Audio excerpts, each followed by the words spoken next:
그일라 사람들과 또 10부족들의 배신, 그리고 군사를 이끌고 다윗을 잡으러 10광야로 쫓아온 사울왕, 더 이상 도망칠 곳이 없어서 이렇게 광야에 숨어 있는 다윗은 두려움과 절망과 분노에 차 있어야 정상입니다.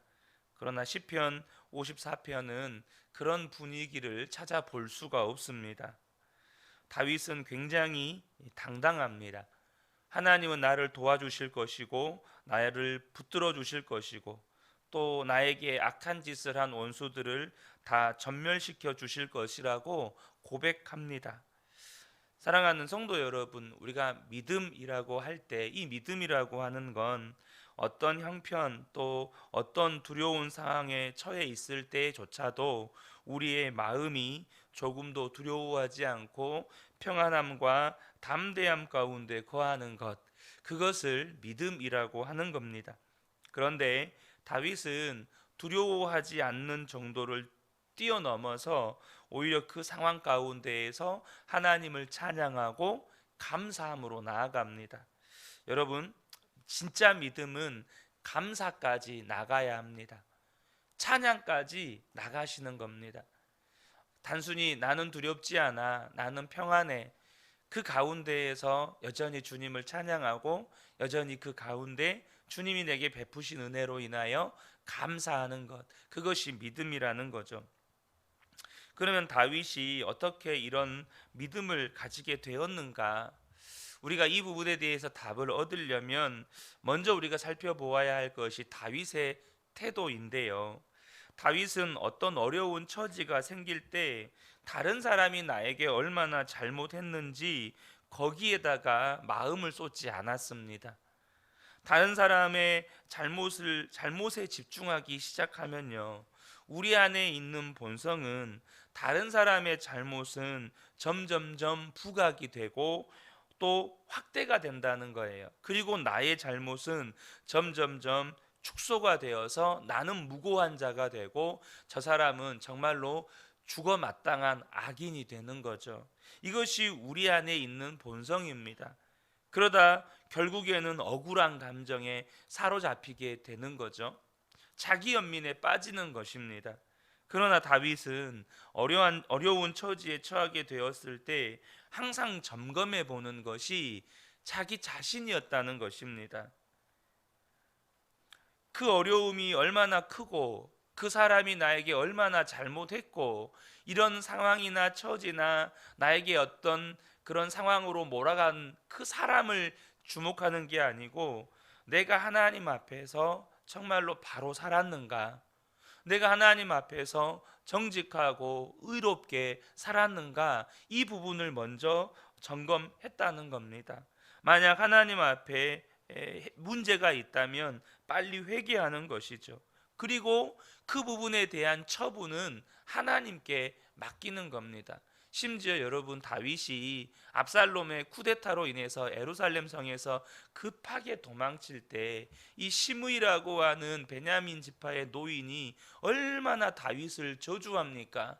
그 소리를 듣다 못해 다윗의 부하 중 한 사람이 내가 저 사람을 죽여버리겠습니다. 칼 2번 휘두를 것도 없습니다. 그런데 다윗은 어떻게 합니까? 내가 무슨 잘못이 있어 하나님께서 저 사람을 통해서 저주하신 것이라면 나는 기꺼이 그걸 받겠다는 거예요.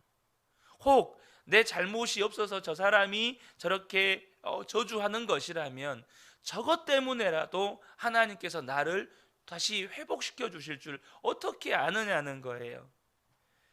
그러니까 누가 어떻게 잘못했고 내가 얼마나 억울한 처지에 있고 지금 상황과 형편에 어떤 문제가 있고 다윗은 거기에 관심을 쏟지 않고 언제나 하나님 앞에 서 있는 자신을 점검했다는 거예요.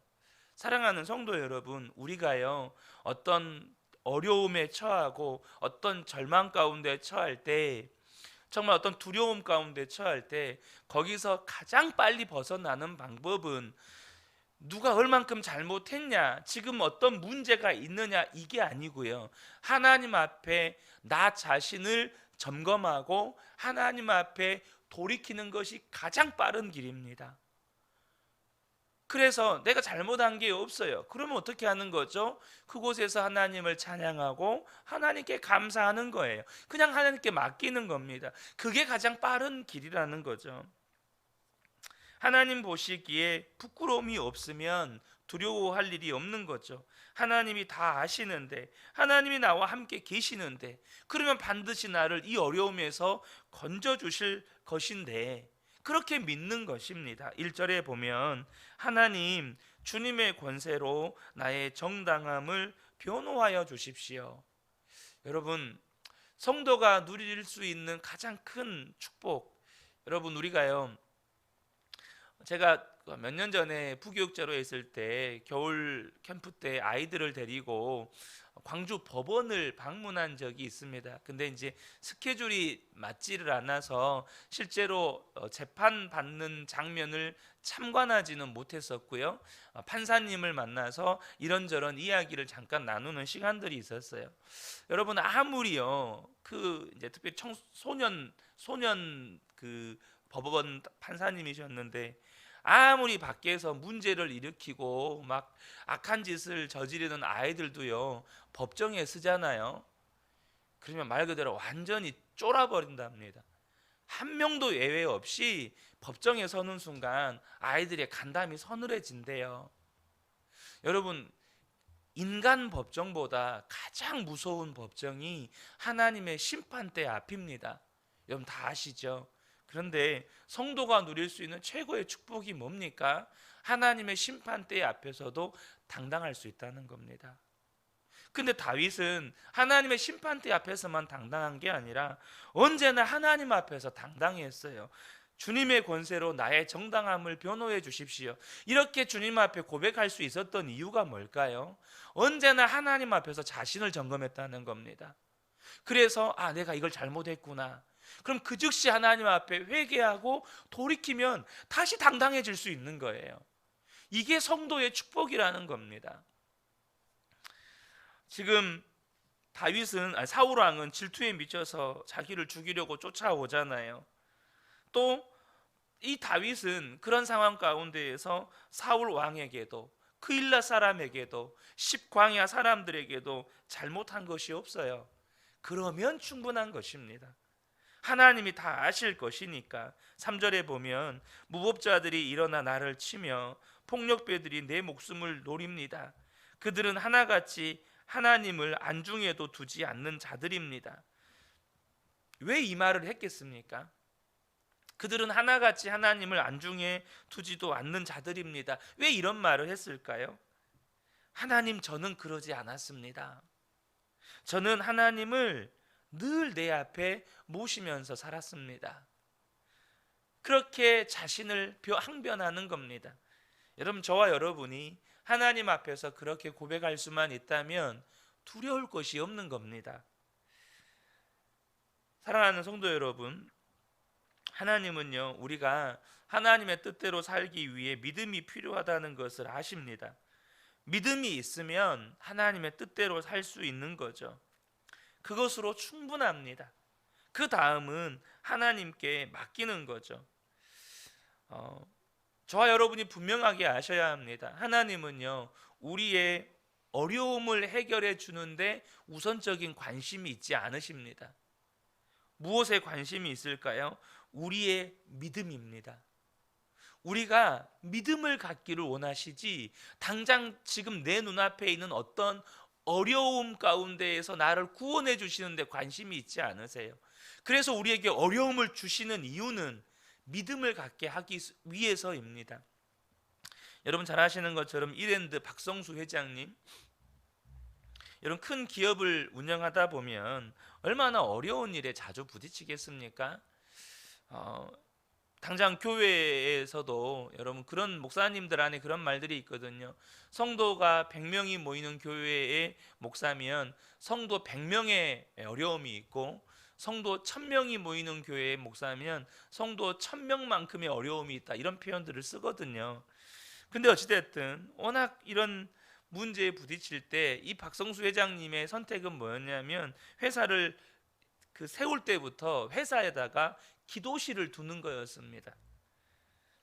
그리고 무슨 문제가 생기면 그냥 기도실로 가는 거예요. 그리고 기도하면 문제가 해결이 되는 겁니다. 근데 기도하고 문제를 해결했다는 말은 기도했더니 기적적으로 그 문제가 해결되었다라는 말이 아니라는 겁니다. 이분이 간증하기를 기도했더니 그 어떤 어려운 처지에서도 하나님의 방법대로 살 믿음을 주시더라는 겁니다. 때로는 그것이 기업의 손해가 되기도 하고, 때로는 그것이 오히려 기업 경영을 더 악화시키는 선택이기도 했다는 거예요. 그런데도 기도했더니 하나님의 방법대로 살아갈 믿음을 주시더라는 거예요. 그리고 하나님의 방법을 끝까지 지키고 나갈 지혜도 주시더라는 겁니다. 그래서 지금까지 수많은 어려움이 있었지만 하나님의 방법대로 기업을 경영해 왔다는 겁니다. 하나님이 우리에게 원하시는 것이 바로 그것입니다. 힘들고 어렵고 손해를 보고, 비록 내가 이 일로 인하여서 실패를 경험할지라도 나는 하나님의 방법대로 산다. 왜요? 하나님을 믿으니까. 그리고 하나님의 궁극적인 승리를 믿으니까요. 그런데요, 이 믿음이라고 하는 건 한순간에 생기는 게 아닙니다. 어느 날 갑자기 오는 것도 아니에요. 하나님께서 분명히 우리에게 믿음을 선물로 주시지만 그것은 더 엄밀하게 이야기하면 믿음의 씨앗입니다. 그래서 이 믿음의 씨앗은 싹이 나고 잎이 나고 자라서 꽃이 피고 열매가 맺어져야 되는 거예요. 7절의 고백을 보면 다시 한번 보겠습니다. 7절의 고백은 주님이 나를 모든 재난에서 건져주셨다라고 고백해요. 그러니까 지금까지 다윗의 삶에는 재난이라고 말할 만한 어려움들이 굉장히 많았습니다. 어려서 목동이었을 때 사자와 곰과 싸우는 일부터 시작해서 수없이 많은 어려움을 겪었죠. 그런데 그때마다 다윗은 주님을 바라보고 하나님이 원하시고 기뻐하시는 뜻대로 어떠하든지 순종하려고 했습니다. 그리고 하나님이 역사하시는 것을 보았습니다. 이것이 한 번, 두 번, 10번, 20번 반복되면서 이제 다윗 안에 두려워하지 않는 믿음이 생긴 것입니다. 이제는 하나님께 믿음 주세요라고 구할 필요도 없는 거예요. 어떤 어려움이 닥쳐도 하나님이 또 역사하시겠지, 하나님이 일하시겠지, 이게 믿어지는 겁니다. 이렇게 믿어지는 역사는 그냥 오는 게 아니고요, 어느 날 갑자기 부어지는 게 아니고 믿음으로 살아보고 믿음으로 살아보고 믿음으로 살아보면서 나에게 점점점 더해지는 겁니다. 그 믿음의 씨앗이 자라는 거예요. 때로는 실수도 하죠. 때로는 실패도 합니다. 하지만 그러면서 믿음은 자라는 것입니다. 오늘 우리에게 필요한 것은 이 믿음으로 살아보는 경험인 겁니다. 우리에게 수많은 문제들이 있죠. 가정에도, 교회에도, 직장에도, 개인적인 문제들, 정말로 많은 문제들이 있습니다. 그런데 그 모든 문제들 앞에 믿음으로 살아보는 겁니다. 여러분, 우리의 삶에 만나는 모든 어려움은 전부 다 믿음으로 살아볼 기회로 주신 거예요. 마음이 어렵습니다. 믿음으로 살아볼 기회예요. 마음에 분노가 일어납니다. 믿음으로 살아볼 기회입니다. 막 짜증이 일어납니다. 믿음으로 살아볼 기회예요. 누가 아파요. 믿음으로 살아볼 기회입니다. 재정적으로 어려워요. 믿음으로 살아볼 기회예요. 우리의 삶의 어려움이란 어려움은 다 믿음으로 살아볼 기회인 겁니다. 다 믿음으로 살아갈 훈련의 기회인 거죠. 제가 목사지만 목사라고 다 믿음 좋은 거 아닙니다.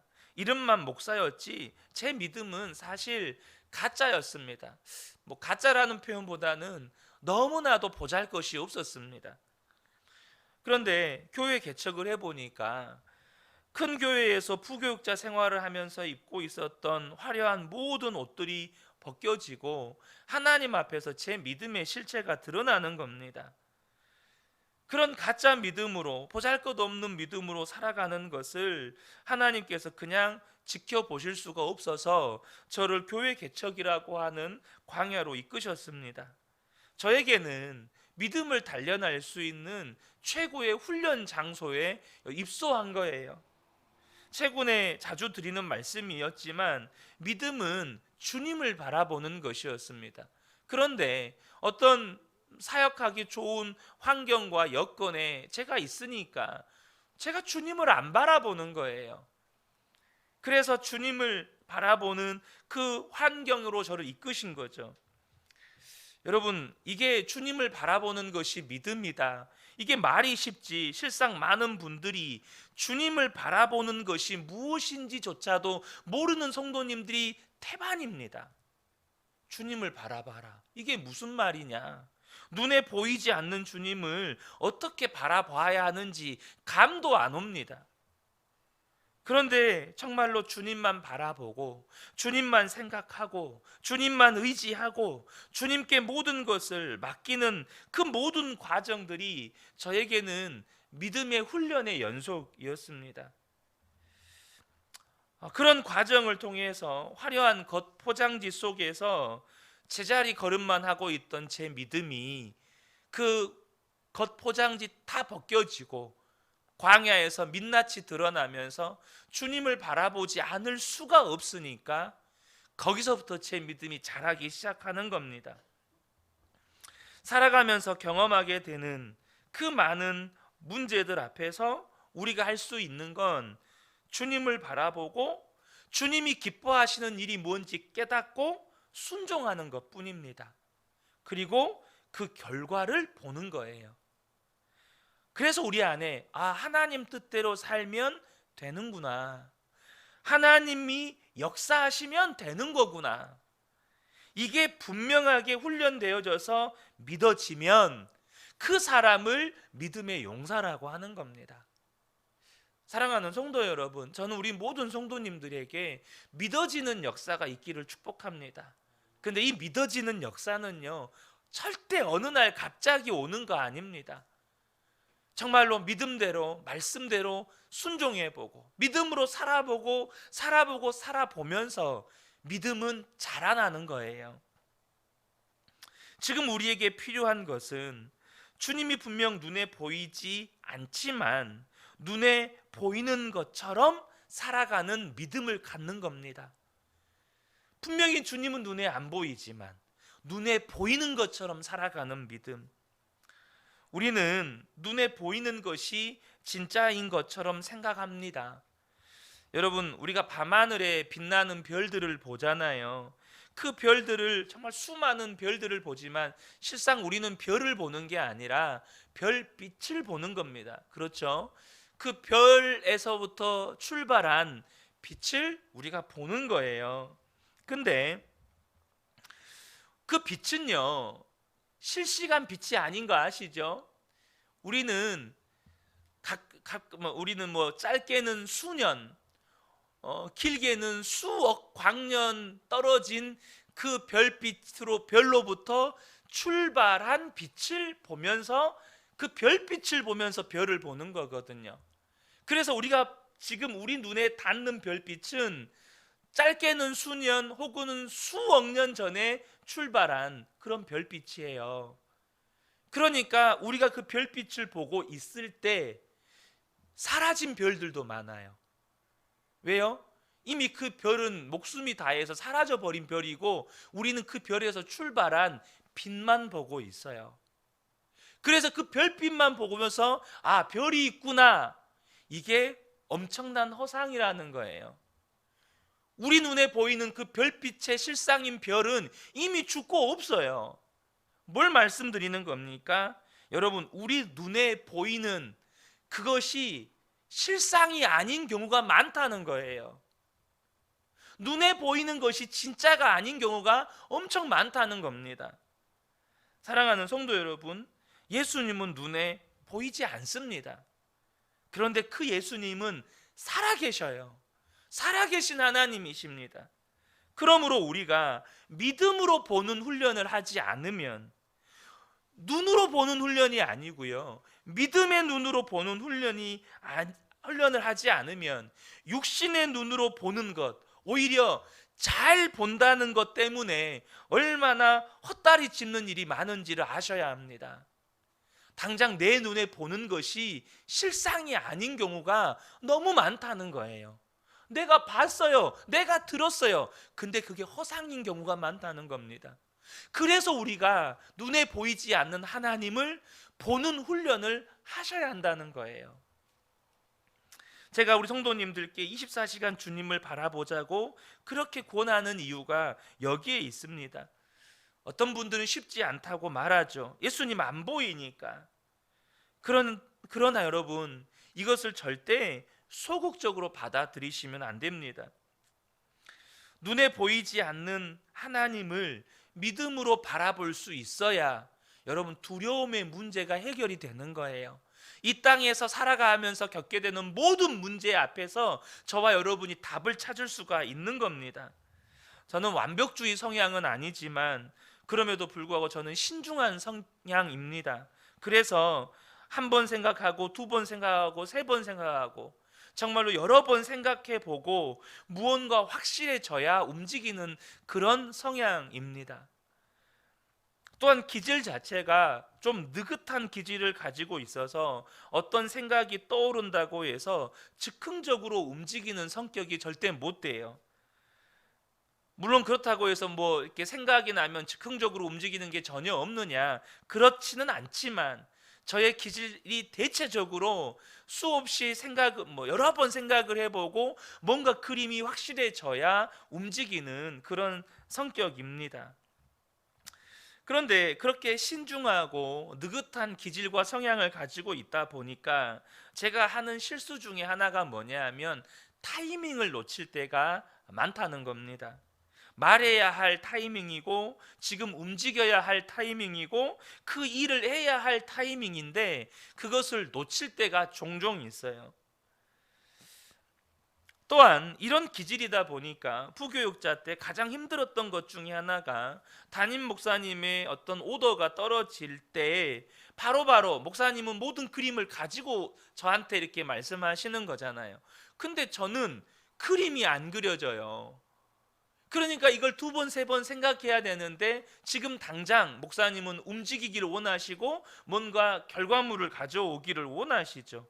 이해는 안 되고 뭔가 그림은 없는데 움직여야 되고 뭔가 결과물은 가져와야 되고 그러니까 이게 너무너무 힘드는 거죠. 무엇보다도 교육자 생활을 하면 어찌됐든 평가를 받는 위치에 있죠.